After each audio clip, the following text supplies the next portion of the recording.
Good afternoon, Sawyer Cigar Box guitar fans. This is John Sawyer here to talk to you a little bit about your new SawBox. So, a bunch of you folks came and were gracious enough to buy the SawBox kit from me at Maker Faire.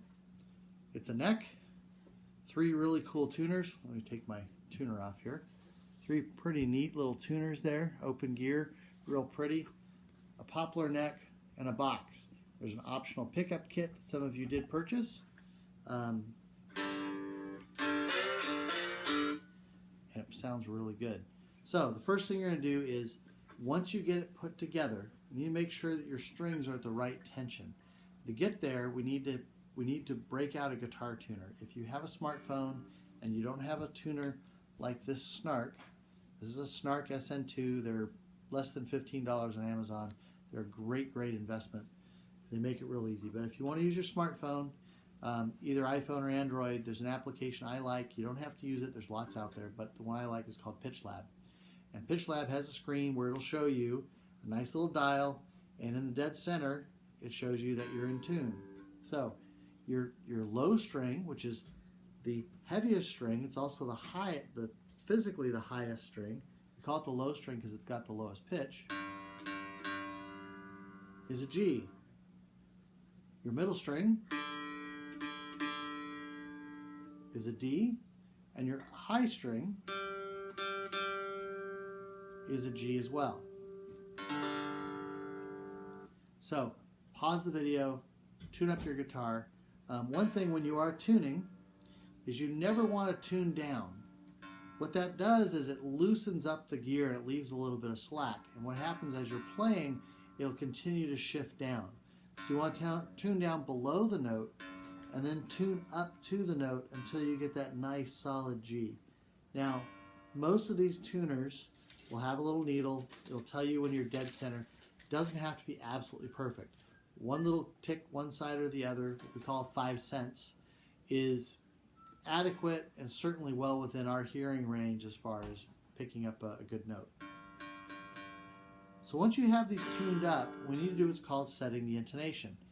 And the way we set the intonation is by adjusting the length of the string. And the string vibrates between the nut, which in this case is a brass bolt, which is kind of funny, and the bridge. And the bridge, again, is a brass bolt on this side.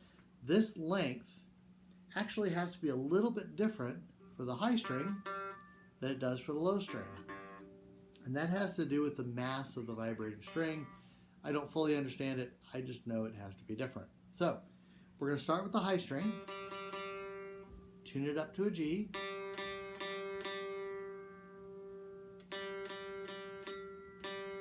if it sounds higher than what you're hearing on YouTube here, you've got to tune it down because you've got it too tight. If you break a string, give me a call, we'll get you another set. But that's a high G. What you're going to do is you're going to look at your tuner and you're going to go to the 12th fret position. And the 12th fret position is marked with 2 dots on the board. And you want to put your tuner right over the line, not over the dots, but over the line. Because that line is the exact position that if we had metal frets like you would see on a regular guitar, that's exactly where those frets would be, and that's exactly the right place to play the next octave, which is, instead of a G3 in this case, it would be a G4.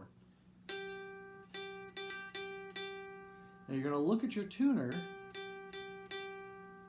and then you're going to try it again open, because sometimes the tuning will shift a little bit, especially when the strings are new.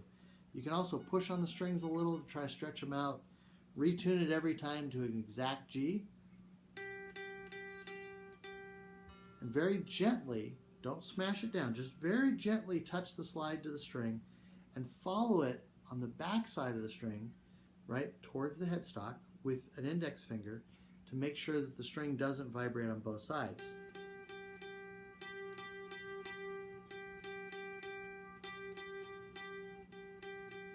A much cleaner note when you have that finger touching the string on the back side. And with it right over the line as best you can get, it should be either exactly on the same tuning or maybe just a smidge off, and that's okay.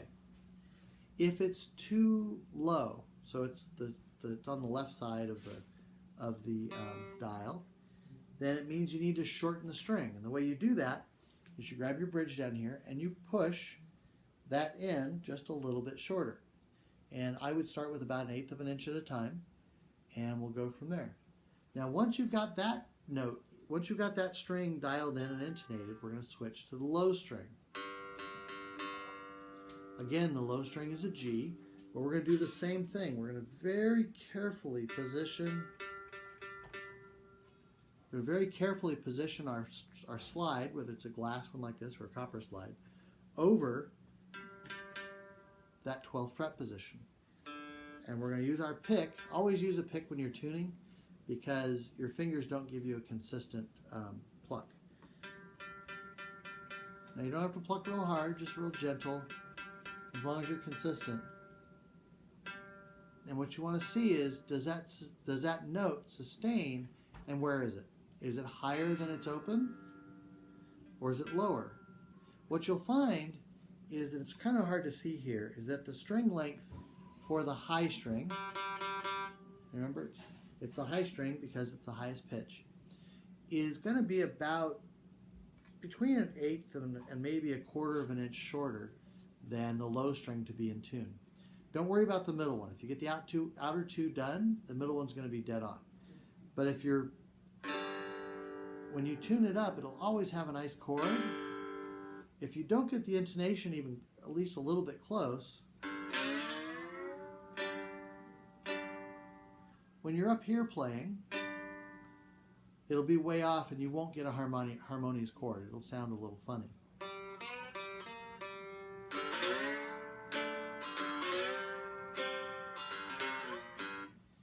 So, tune in for my next video, because what I'm going to do in just a minute here is we're going to plug in and we're going to teach you your first song. All right? So hit the next video.